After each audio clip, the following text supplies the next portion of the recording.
welcome to A Window to Bourne. I'm your host, Mavis Robinson, and joining me today is George Eckstrom. George, thanks so much for being here. Well, thank you, and good morning to all the people of this wonderful town of ours. All right, good morning.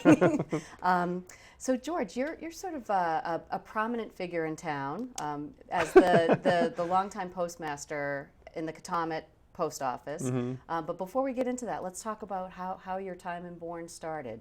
Were you you're from Bourne originally? You were born in Bourne, correct? I was born in Bourne, and could I possibly mention someone, a local figure? Yes. And that would be Bucky Barlow. Bucky Barlow. Who passed away recently at the tender age of 100.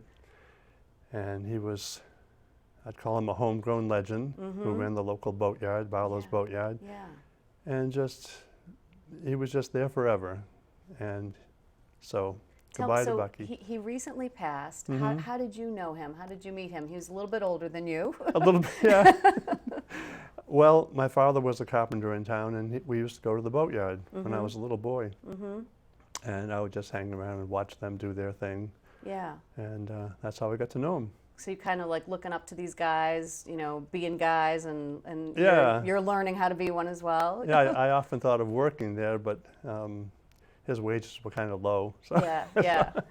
So But I mean, Bucky does sort of loom large. He's somebody that I never had the pleasure of meeting, but it feels like everybody in town had a Bucky story. Yeah. What do you have one that you could share with us? Well, I have kind of a recent one. His birthday was May 17th. He turned 100. Wow.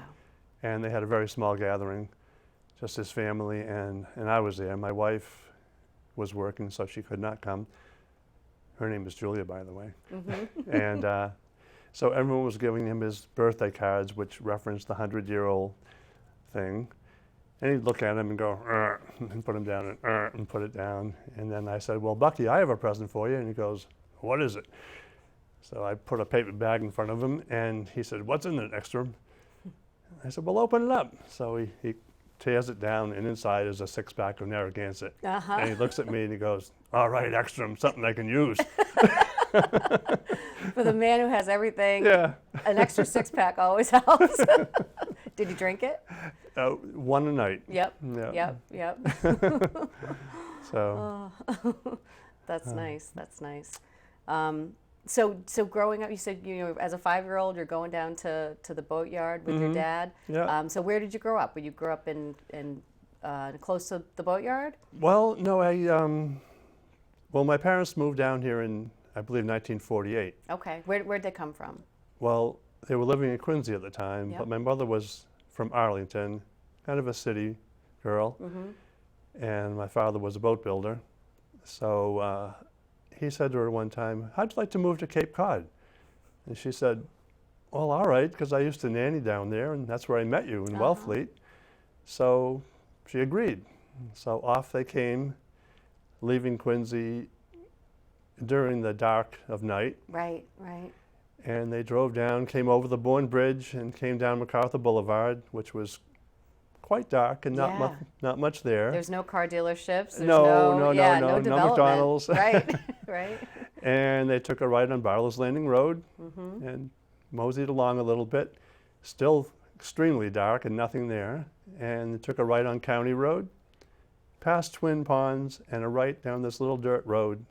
And my father stopped about 500 feet down the dirt road. And she said, why are we stopping here, Walter? And he said, this is where we're going to live. And she said, oh, my God. For a city girl from Arlington, Yeah. must have felt like. But she grew to love it. Yeah. Well, in describing that, it really, it's amazing how rural the town feels even now, but back then, without some of the development that's happened. I mean, in 1948, this must have felt like the middle of the woods practically. Yeah, well, I was 6 months. No, I wasn't born yet, as a matter of fact. Yeah. I was born in '49. Yeah. So. And we, after a year, not even in my memory, we moved down to Barlow's Landing Road across from the Catholic Church. Oh, okay. Okay, so you were really right in the center of Pocasset. I was. It was a buzzing place. Well, what was it like? What was it like being a little kid in that neighborhood? Well, my favorite memory was, believe it or not, there was a toy store Okay. right where the right next door to the Corner Cafe. Yep. That's the Cumberland Farms now? It's the or- Cumberland Farms okay, now. Yep. There was actually a toy store, and it was 2 doors down from my house. So Wow. Wow. That's the first I'm hearing about this toy store. yeah. I mean, was it, what was it like? Just an independent? yeah, it was Dupre's, I believe, Dupre's toy store. Yeah, And, yeah. I mean, I couldn't believe it was there. Right, right. Could you, what was the proprietor like? Would they let you go in, look around? Oh, sure. Oh, okay. Oh, yeah, yeah. Yeah. Did you always have like your own little list that you would be begging at home? Well, there wasn't much to beg from. Yeah, So yeah. I just went over and looked, and Yeah. eventually I had a paper route, and I was able to, buy my own. So this will seem like a crazy question, but toys have changed so much. What were the toys that you're looking at as a 7-year-old? Like, Well, I'm not sure I can answer that. They were pretty simple. Yeah. There was no electronic chips inside them. right, One thing. right. They were basic toys. So like, just games. jacks and jump ropes. I mean, I can't even. It's almost like I can't Just- even place myself in that Yeah. era if you didn't have the plastic Yeah. whirligigs and things that Just a barrel hoop and a stick. Was this 1648 we're talking about? So were there a lot of kids your age when you were growing up in Pocasset? There was a few. Yeah. And then when I was 10 years old, my best friend Rodney Weston moved into town Okay. and lived down closer to the beach on Barlow's Landing Road. Yep. So I went down and introduced myself, and we became fast friends. And eventually he had 5 sisters. Mm-hmm. And eventually his middle sister, Julia, became my wife. So I've Ah. known her since she was 5 years old. Oh wow! Oh, that's so sweet. When did you start officially going together? Well, there was little sparks when I was 19 and she was 15, Mhm. just because I thought she was so pretty. Yeah. But of course, things, The age we difference. moved back and around, and Yeah. finally we got together. Wow. Wow. How So- long have you been married? 41 years. Nice. I didn't mean to get you on a gotcha question. We hope you got that one right. Got it. I think wow. so. Wow. Oh, that's nice. That's Yeah. nice. So, so you and Rodney and the Weston girls were all kind of hanging out at Barlow's Landing Beach. What would you guys do for fun when you were in your teenage years? Well, even a little bit earlier, Rodney and I spent an awful lot of time on the Pocasset golf course, Okay. either hunting golf balls or caddying or playing golf. Okay. Officially on there, or would you sneak in, or both? We'd sneak. No, caddying was official. Yeah. Selling them was unofficial. That was taboo. But Yeah. I mean, how do you find the golf balls? Just digging in the woods? just walk through the woods. Yeah. Yeah. Yeah. That's a nice little source of income for a kid. Oh, it was fun. Get it? It was fun. Yeah. I brought my dog with me. Oh, so- nice, nice. What kind of dog? A beagle. Captain wants to know. It My was a co-host. beagle named Sparky. Oh, okay. So what else would you guys get up to? Well, we used to, when I was maybe before 10 or so, my sisters and I used to take the train to Buzzards Bay. See, I've heard about that. Tell me more about that. How would it work? Where would you go? Well, to there get was the a train? station right in Pocasset, which is Okay. torn down now. I wish it hadn't been torn down. Yeah. And we just go up there and catch a train to Buzzards Bay. It was 10 cents, Okay. and the movie was 25 cents. Yeah. Yeah. And as it approached Christmas time, we'd take the train all the way to Wareham, which had a Woolworths, Mm-hmm. 5 and 10, and do our Christmas shopping, which for Wow. me involved getting fingernail polish For- for my mother and 2 sisters, and probably nothing for my brother. Right. Right. Oh wow. Yeah. So I'm just imagining, how old were you when you're just boarding the train by yourself and heading over to Buzzards Bay? 8 or 10, Wow. something like, Were you fascinated with the bridge going down? Oh, I loved it. Yeah, did it Loved it, ever yeah. get old, or was it kind of interesting every time? No, it didn't last too long. I'm not sure when it stopped, but it didn't last too long. Yeah. Maybe yeah. when I was 11 or so, it stopped. Oh, so the train stopped running? Yes. Oh, it did. okay. It did, Yeah. yeah. So our other method of getting to Buzzards Bay was riding bikes. Right. Right. And So and what would your route be? Would you ride along the canal, go over the Bourne Bridge, or? just over the Bourne Bridge, Yep. usually bowling or a movie. Yep. Yep. And one trip home was particularly memorable, as I had my brand new 3-speed English bike.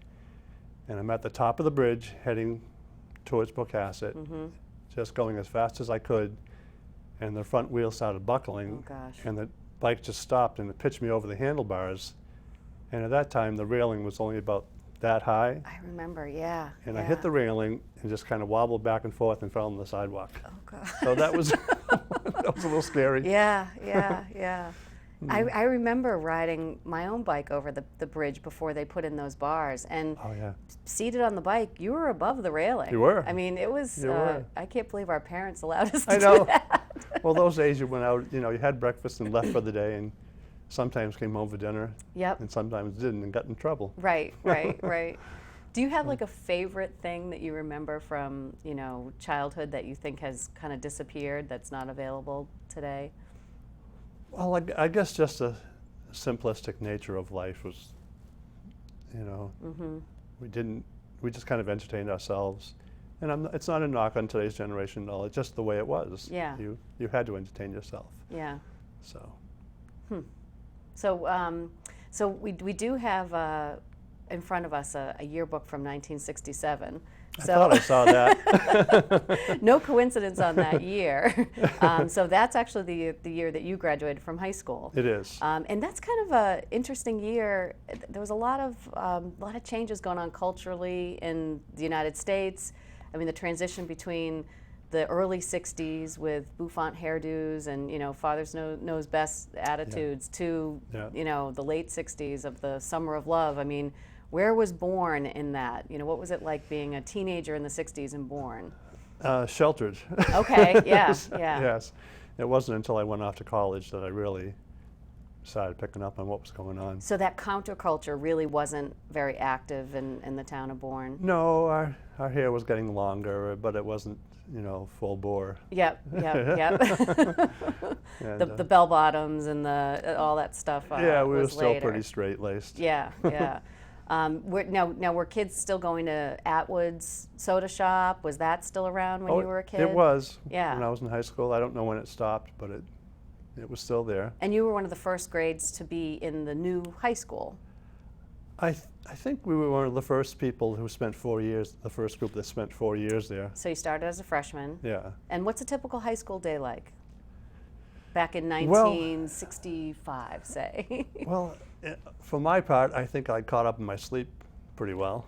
in your morning classes? Yes. Or uh-oh. I was notorious for sleeping. I had my friend Rodney sitting in front of me, and I'd position him so the teacher couldn't see me, and my head would hit the desk, and I'd be out. I still did well in school, of course. Yeah, yeah, yeah. And I saw you were on the basketball team. Yeah, I played. I wasn't, I wasn't aggressive enough to really get into it, but I played. Right, right. If you're a certain height, you almost get forced onto the Yes. team, right? Yes, yes, that's right. Yep. Any other sports or activities that really took your interest? Well, golf, Okay. because we've yeah. been doing that all our life. So Yeah, yeah, yeah. I enjoyed that. And was there a full golf team or was it a club? No, it was a full team. Oh, We'd okay. play different schools on the Cape. Yeah, yeah. I actually got to play Woods Hole Country Club, which I've never been back on Oh, nice. since. Yep. Oh, so so you go from that gives you a chance as Yeah. as a teenager to see all those different places. Mhm. Oh, that's good. How was Bourne's golf team? You'll have to ask Rodney Weston that if we can get him on here for an interview. We'll see what we can do. His memory is better than mine. If he doesn't remember, he makes it up. Yeah. Oh. So you say that you went to college. Where did you go to school? It was then called Lowell Technological Institute. Oh, it's yeah. now part of UMass Lowell. Yep, UMass Lowell. And did you what did you study there? I was going to be a meteorologist, but again, I tended to head to Boston for a weekend on Tuesday and Wednesday afternoon, so that slowed it down a little bit, and I turned into something called industrial engineering. Okay. It was sort of like a management business type thing, Yeah, yeah. which perhaps helped me a little bit, but Yep. I didn't launch right into it after school. But then something drew you back to Bourne. You ended up you stayed away for about 4 years. You would come back for Yeah. summers though, right? Right. Yeah.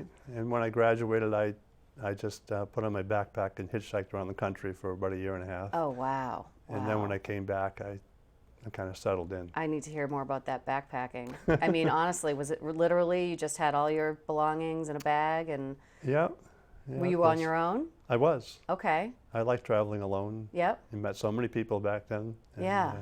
there were so many people on the road back then. It was accepted and safe enough. Any close calls? Any scary stories? I did have a few encounters, but I was able to remain calm enough and just sort of talk my way out of it. Yeah, yeah. Any people that you met that sort of stuck with you during those times? Well, I do remember some names. It was just sort of a conglomeration of meeting people. I think my first stop was Denver, again referencing Mr. Rodney Weston. He was in the Air Force then. Okay. I waited out in the gate for him to come, and the sergeant at arms or whatever it is jokingly gave me a little list of all my infractions, and long hair was marked about 10 times.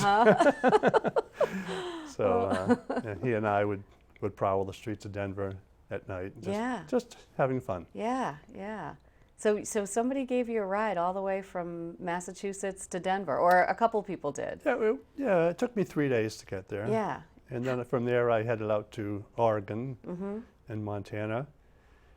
And when I was in Oregon, my friend Rodney called me and said, I'm getting married in a week and you're the best man. So I had $5 in my pocket and I hitchhiked back to Massachusetts for the wedding. So that's the way they did it back then. Yeah. Wow. Oh, that must have been amazing. But we're straying from the town of Bourne here, aren't we? I know. Well, hey, but it's interesting. I find that lots of people, leave the town. It feels like Bourne's the type of place that kind of calls people back. Even when you've left and you've seen the world and experienced a lot, it's Bourne has a way of kind of drawing you back, whether it's your best friend's wedding or something else. So. My best friend's sister. Right, your best friend's sister. Yeah. So what made you finally settle in town? Was it getting married? I mean, settling, reconnecting with. What's the term? Cohabitating. Yep. But it was that we just kind of knew we were for each other, and so I settled in, and doing odd jobs at first, and then I turned to shell fishing, which was a nice way to make a living back then. Yeah. And I met a lot of good people. I met Diane's husband, Skip. Yep. His father, Galen Barlow. Yep. And a multitude of people, the Butler brothers, Barry Wassell, Danny Warnicki, John Thompson, my brother Richard. It was just quite a group of people. Shell fishing was pretty good back then. Yeah, people were really making making a good living. Between cohogging and scalloping in the fall. Yeah, and the scallops, when I talked to, I did interview Skip Barlow at one point, really sharing about how the scallops really were so plentiful. It was, one of the most notable things about the town, and, the reason for the Scallop Festival and all those celebrations, and they really seem rare in the waters these days. They are. Yeah. I know, back then it seemed like every fall 2 or 3 guys would get a brand new truck after scallop season. Right, yeah. Spend all the money on a truck. Wow. So commercial shell fishing, I mean, you're not, I'm out there with my quahog rake on the weekends. That's not what you're doing. What would you do to collect quahogs or scallops? Well, it was called, the quahogging was a bull rake. Okay. I think Skip might have described that. It's just a big rake about this wide with 3 sections of aluminum poles, which would telescope, so you could put it to the correct height. So really angle. just a bigger version of what regular. Yeah. Okay. That's right. Okay. And you drag it off the back of a boat? No, you just pull on it. Oh, okay. You pull on it and then push off and pull on it. Yep. And then pull it up. And then just get the bounty. Yeah. I do remember I used to fish next to Galen Barlow in Little Bay between Pocasset and Monument Beach. Yeah. And there were just so many quahogs there. And one day I turned to Galen and said, geez, Galen, they're getting kind of thin here, aren't they? And he goes, well, George, you've been here for 2.5 years. What do you expect? So. Yep.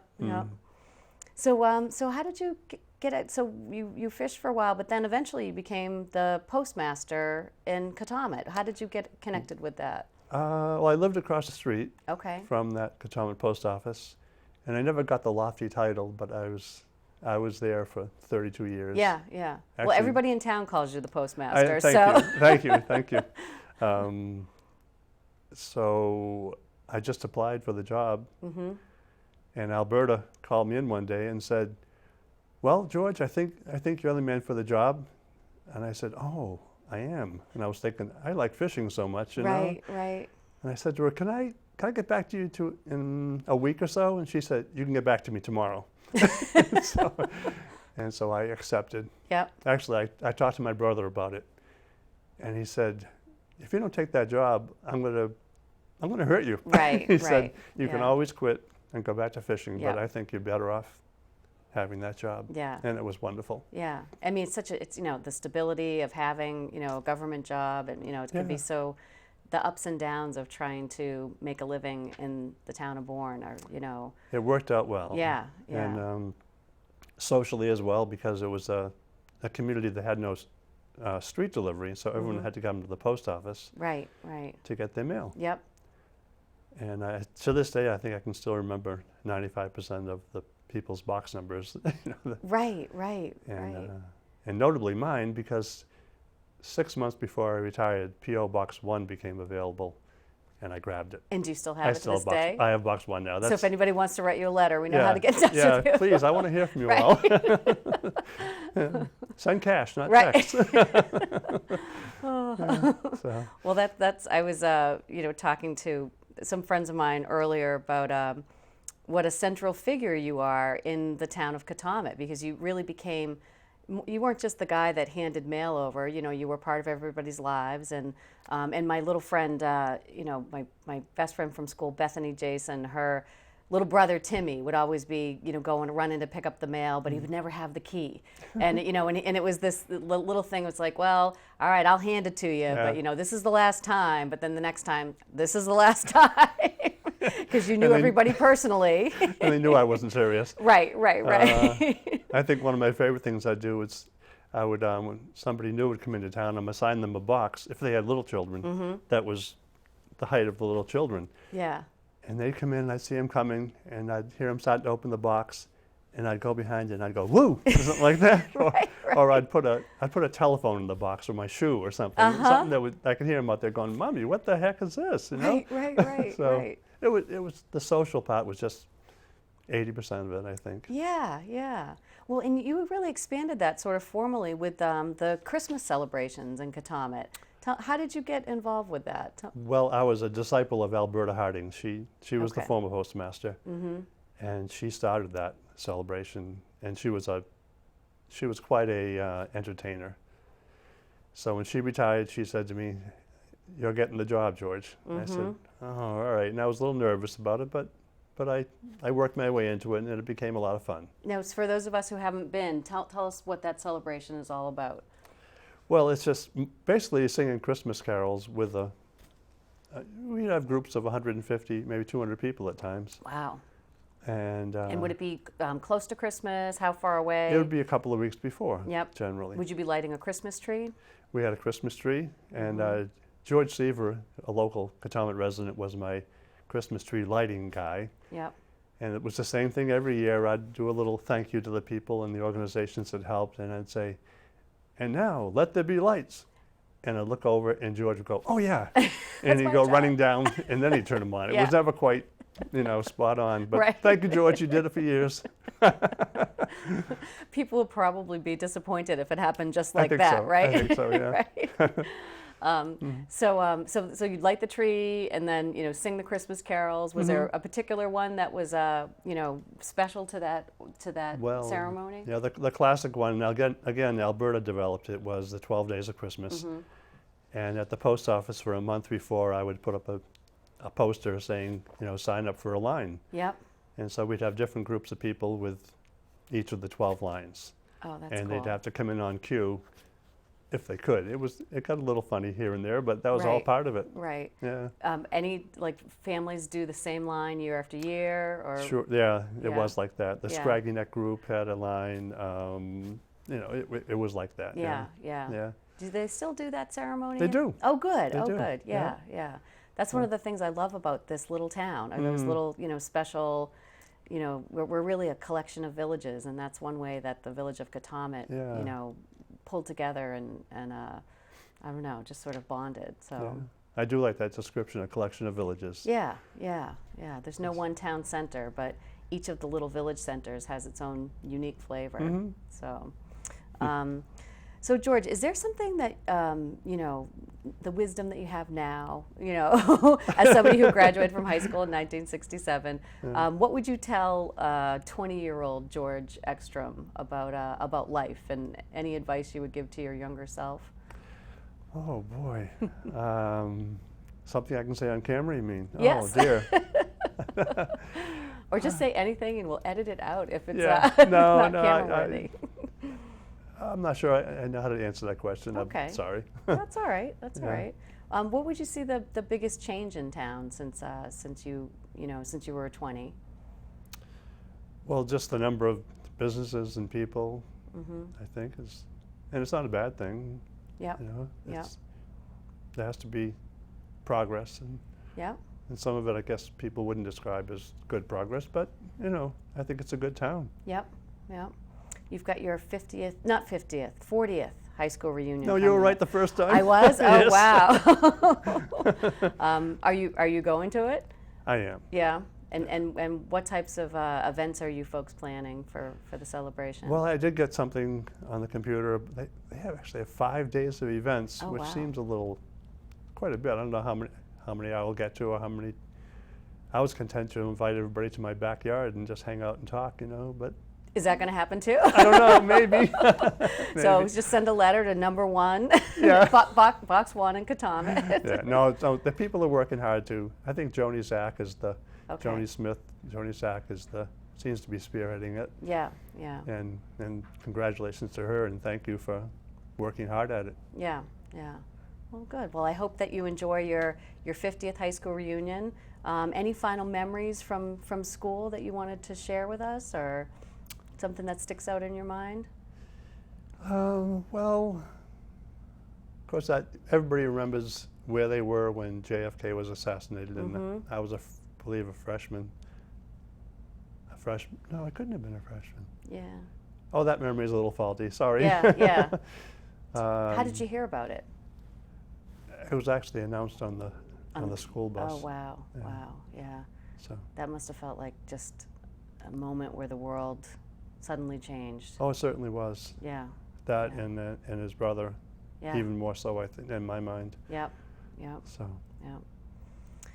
Well, on that somber note, I want to just thank you so much for being such an important part of Bourne's history, and for Yeah. joining me today on A Window Well. to Bourne. Thank you for noting that as such, and I enjoyed myself quite a bit. Well, I enjoyed meeting you and talking to you. All right. Thank you, Mavis. And thanks so much for joining us today, and we'll see you next time on A Window to Bourne's Past and Present.